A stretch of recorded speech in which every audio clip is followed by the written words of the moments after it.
Building cupboards and boards is not an easy job, and normally you need a second pair of hands. Not anymore. Introducing the right angle. In South Africa, chipboard size is a 16mm standard. Joining board is now easy. Simply slide the board in on the one side and at 90 degrees the second board. This is done with a firm push down between the single corner, the right angle unit. Now you can screw it in and go to your next corner. The divider unit uses the same concept.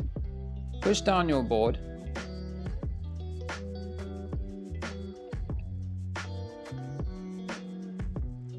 push down your second piece of board and screw them in.